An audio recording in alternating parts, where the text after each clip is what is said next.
watu that are mind blowed, the things that blow our mind. Kuna siku utatamani kuokoka lakini hautapata neema. Biblia inasema kuna siku utatafuta injili, utatafuta kuhubiriwa na hautapata neema. Utatafuta ujue lakini hautafa. Sasa nijikusi kabisa, kama Paulo anasema, enendeni mkawafanye wengine wote mkawapeleke kwa Yesu.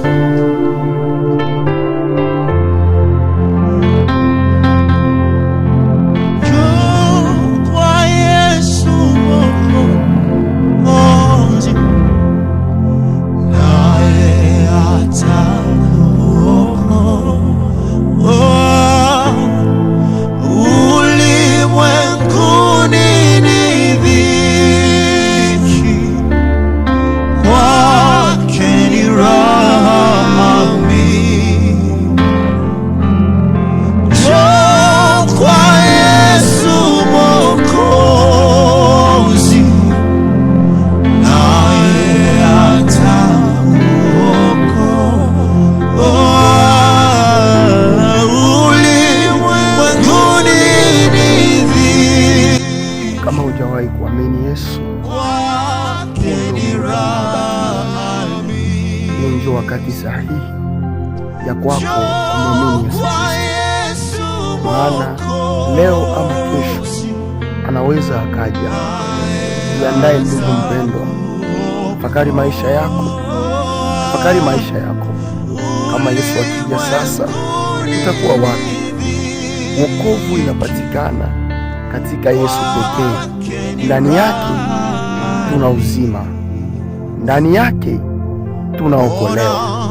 Hii ndo wakati, hii ndio fursa ambayo Mungu tena anakupatia kuamka leo.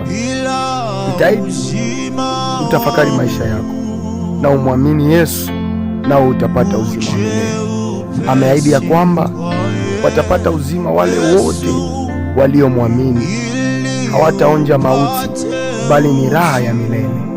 Amini Yesu Kristo na maisha yako itakuwa na raha.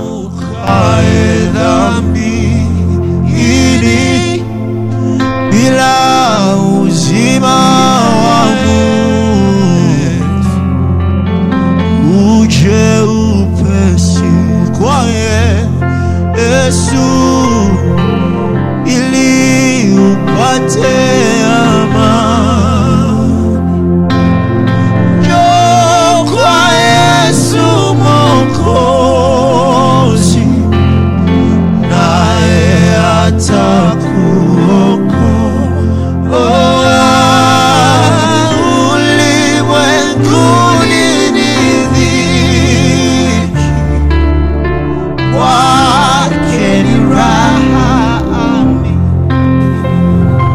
Pour ceux qui ne comprennent pas le Swahili, Dieu vous aime.